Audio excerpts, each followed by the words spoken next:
con Andrés Repetto, el conductor de 26 Global. Sí, vamos a hablar sobre lo que está sucediendo en Medio Oriente y también sobre el fallo que se dará a conocer respecto de la Corte Penal Internacional. Andrés, buen día, ¿cómo estás? Buen día. ¿Qué tal, Sofi? Diego, ¿cómo les va? ¿Cómo andan? ¿Qué dicen? Muy bien. Bueno, con la verdad, con muchísima información de esta semana para elegir dos de los temas más importantes. Uno de ellos, porque está ocurriendo en estos momentos, tiene que ver con lo de China y Taiwán, pero vamos por lo que sucede y lo que puede suceder en las próximas horas en la Franja de Gaza, en la guerra entre Israel y el grupo terrorista Hamas. Bueno, decirle que Israel recuperó los cuerpos de 3 rehenes. Se calcula que de las personas secuestradas, 84 todavía están con vida. Les cuento que el director del Servicio de Inteligencia de los Estados Unidos está llegando hoy viernes o mañana sábado a París para buscar relanzar algún tipo de acuerdo entre Israel y Hamas. Esto en medio igualmente de la guerra y la situación en la Franja de Gaza, donde siguen los bombardeos en distintos puntos de la Franja de Gaza, en Rafah, esa ciudad donde había 1,5 millones de palestinos y ya se han ido en estas últimas semanas 800.000, ¿no? Hablo de números, imagínense las movilizaciones en una situación de crisis humanitaria cada vez más compleja y uno escucha de los organismos internacionales o de las Naciones Unidas cada vez más compleja y puede ser cada vez peor. Bueno, evidentemente lo está haciendo porque la ayuda humanitaria no está llegando en la dimensión que la población y la crisis lo está necesitando. Se habilitó el muelle que se denominaba temporal por parte de Estados Unidos, pero bueno, la verdad es que por ahora son gotas en medio del desierto. Y lo que ha pasado esta semana y que fue todo un cimbronazo tiene que ver con, Diego, lo que vos hablabas de la Corte Penal Internacional, con la decisión de esta Corte Penal, en realidad de la Fiscalía ya se han dictaminado quiénes van a ser los 3 jueces, es decir, está el fiscal que pidió la detención internacional del actual primer ministro israelí Benjamín Netanyahu y su ministro de Defensa, y la detención de los 3 líderes más importantes del grupo terrorista Hamas, y ahora son los jueces que deberán dictaminar si le dan lugar.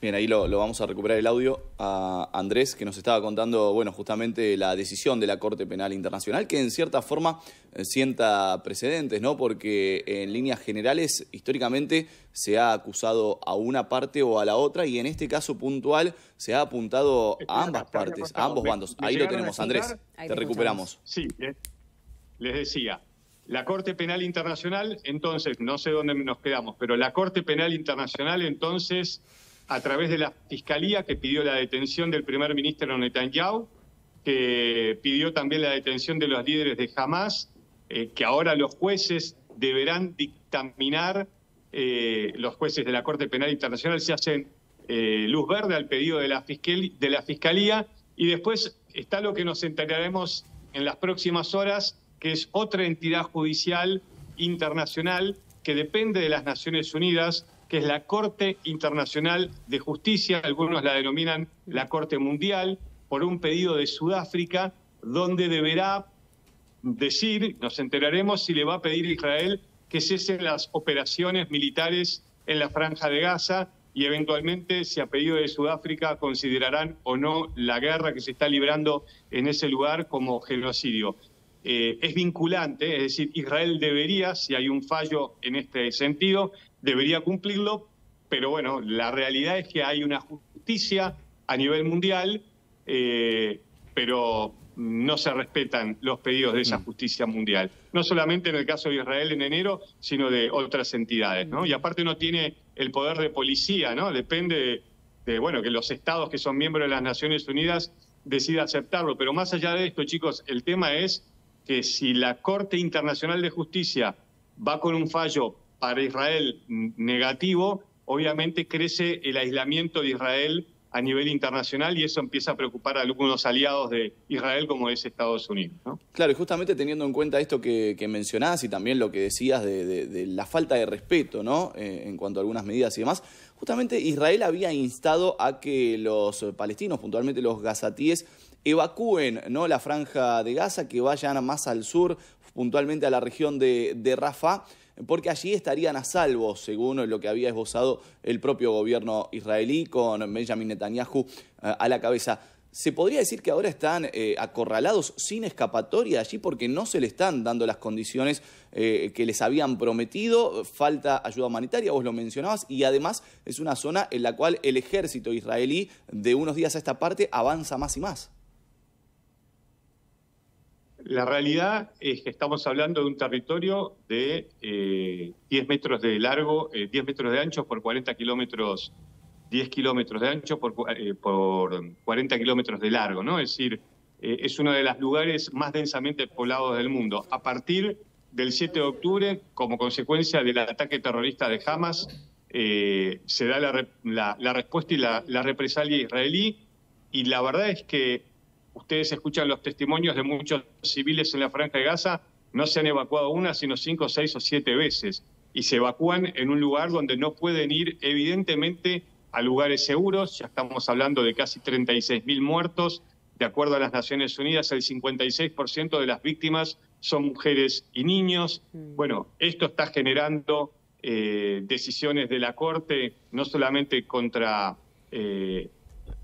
No hay que decir contra Israel, porque la Corte Penal Internacional no va contra estados ni organizaciones, sino contra individuos, contra el primer ministro y contra su ministro de Defensa y contra los líderes terroristas. Y ahora, otra vez, la Corte Internacional de Justicia, que es otra entidad judicial a nivel internacional que depende de las Naciones Unidas, veremos cuál es el fallo. Pero desde las Naciones Unidas, desde organizaciones internacionales, se viene hablando hasta el cansancio de la situación humanitaria, y eso está a la vista. Tanto es así que un aliado importante de Israel, como es Estados Unidos, se vio forzado a generar un muelle. ¿Por qué? ¿Por qué tiene que entrar la comida y lo que se necesita por mar? Porque evidentemente los pasos fronterizos por tierra que controla Israel están cerrados. Y eso es lo que dicen las Naciones Unidas, está generando una crisis como los palestinos no vieron, les diría, en toda su historia, porque se habla en el 48 del gran movimiento a partir de la guerra entre judíos y palestinos, pero ahora estamos hablando de 2.300.000 personas que están movilizándose constantemente en ese momento llamada la Nakba, ¿no? A partir de la creación del Estado de Israel y la no aceptación de los palestinos de generar su propio Estado también, se generó la movilización de entre 700 y 800.000 personas, y ahora estamos viendo solo en una ciudad la movilización en estas últimas semanas, como les decía recién, de 800.000 personas. Pero bueno, esperando, en este caso, el fallo de la Corte Internacional de Justicia. Seguramente no será acatado, pero bueno, la presión internacional en torno al primer ministro israelí es cada vez más fuerte, y creo que eso puede desencadenar también una crisis a nivel interno, ¿no?, de su coalición de gobierno. Sí, bueno, Andrés, hablando también de lo que está pasando a nivel internacional con los conflictos entre diferentes países, y un conflicto que tiene larga data ya, que es el de Taiwán con el gigante asiático, con China, que lo reclama como territorio propio. Incluso Taiwán hace poco tuvo elecciones presidenciales, ¿no? Y bueno, tiene un acercamiento desde hace ya varios meses muy próximo con los Estados Unidos. En las últimas horas se vio 35 aviones militares, aviones de combate, de guerra, muy cerca del estrecho de Taiwán, cambiando de tema completamente, ¿no? ¿Cómo analizás esta situación en otra parte de nuestro globo y cuáles podrían ser las posibles repercusiones? Miren, cuando llegó Biden a la presidencia, el presidente de los Estados Unidos, hablaba de democracias versus gobiernos totalitarios. Y Estados Unidos miraba en ese momento a China como la posibilidad del enfrentamiento, no solamente geopolítico, sino también militar. Todo esto a partir, como desencadenante, la posibilidad de que China, ese gigante asiático, a 200 kilómetros de distancia hay una pequeña isla que se llama Taiwán. Para China es la isla de Formosa.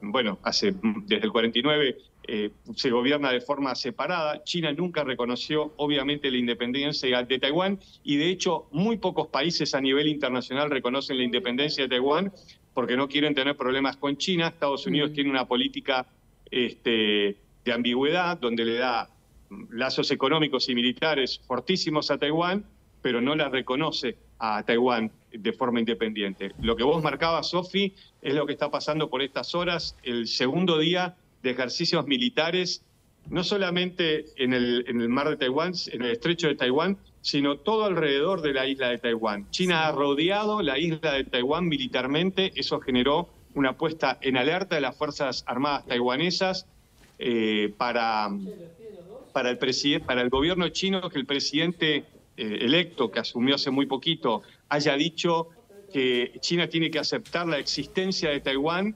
Los chinos dijeron, para nosotros eso es casi una declaración de independencia, y por eso estos ejercicios militares alrededor de la isla bloqueándola, ¿no? Entonces, sí. Bueno, el temor latente siempre es de la posibilidad de que en algún momento eso termine en una invasión de la isla. Digo, ¿y esto es ficción? No, es el propio gobierno chino el que dice, miren, pacíficamente, como pasó con Macao y Hong Kong, se unirán a China o será por la fuerza. Sí. Y lo que acaba de decir Pekín en estas últimas horas, que lo que están haciendo es una preparación para tomar el poder.